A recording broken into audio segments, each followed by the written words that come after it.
قرآن خوانی کرنا کیسا ہے؟ قرآن خوانی کرنا کچھ صورتوں میں جائز ہے اور کچھ صورتوں میں جائز نہیں ہے۔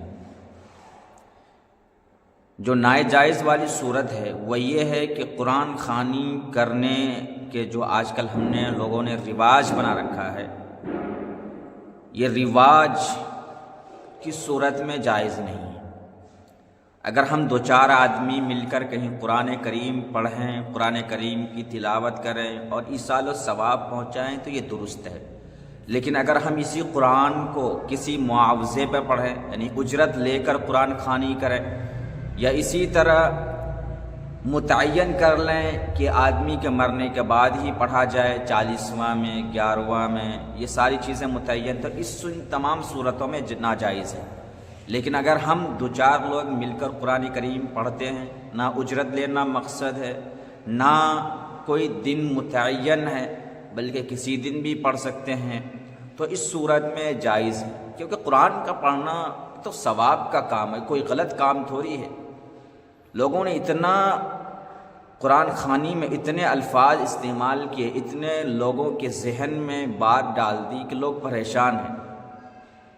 تو کیا چوری کرنا جائز ہو سکتا ہے؟ معاشرے کے اندر بے حیائی عام ہو گئی، یہ جائز ہے، لیکن اگر دو چار لوگ بیٹھ کر قرآن کریم کی تلاوت کرے، قرآن پاک کی تلاوت کرے تو یہ ناجائز۔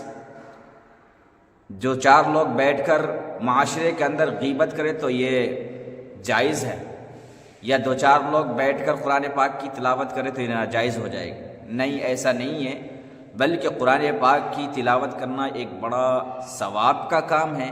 یہ اپنے لیے بھی پڑھ سکتے ہیں، دوسروں کو لیے بھی پڑھ سکتے ہیں، لیکن شرط یہ ہے کہ اس میں اجرت نہ لی جاوے اور نہ دن متعین ہو۔ تو اس صورت میں ہم قرآن پاک کی تلاوت کر سکتے ہیں، قرآن پاک کی پڑھ سکتے ہیں۔ جیسے کہ آج کل سوشل میڈیا پر مولانا طارق جمیل صاحب نے قرآن پاک کی تلاوت کرائی تو لوگوں نے اعتراض کرنا شروع کر دیا۔ مفتی طارق مسعود نے مسئلے فتویٰ دینا شروع کر دیے کہ غلط ہے، یہ چیز نہیں کرنی چاہیے تھا۔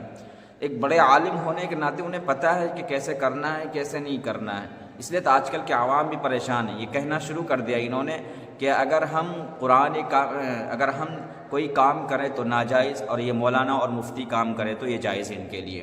قرآن پاک کی اجتماعی تلاوت کرنا، قرآن پڑھنا، اس میں تو بہت بڑا فائدہ بھی ہے معاشرے کے اندر، ہم نے دیکھا ہے، کیونکہ دو چار لوگ اگر بیٹھ کر قرآن پڑھتے ہیں، اگر اس میں کوئی قرآن پڑھا ہوا نہ ہو تو اس کے دل میں بڑی قباحت سی ہوتی ہے، کاش میں بھی پڑھا ہوا ہوتا، کاش میں بھی پڑھی ہوئی ہوتی قرآن پاک کی تلاوت، آج ہم بھی ان کے سامنے کرتے۔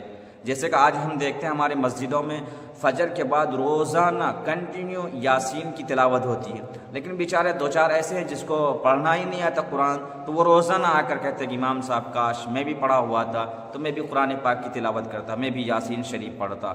تو بہت بڑا فائدہ بھی ہے اس میں کہ اگر دو چار لوگ بیٹھ کر پڑھیں گے، ان میں کوئی پڑھا ہوا نہ ہو تو اس کے دل میں ایک جذبہ پیدا ہوتا ہے کہ میں بھی قرآن پاک کو سیکھوں، اور وہ سیکھنے کی کوشش بھی کرتا ہے۔ اس لیے قرآن پاک کی تلاوت کرنا، دو چار لوگ مل کر پڑھنا، اس میں کوئی قباحت نہیں۔ قباحت اس صورت میں جب ہم ان پر اجرت لیں یا ہم دن متعین کر لیں کہ 40ویں کے دن مرنے کے بعد 40ویں ہی میں پڑھیں گے یا 11ویں ہی میں پڑھیں گے، تو یہ سب غلط ہے۔ لیکن اگر ہم ان سب کو چھوڑ کر صرف ایصال و ثواب کی نیت سے دو چار لوگ اکٹھے ہو کر پڑھ رہے ہیں، دو چار لوگ مل کر پڑھ رہے ہیں، تو اس میں کوئی قباحت نہیں، بلکہ جائز اور درست ہے۔ اس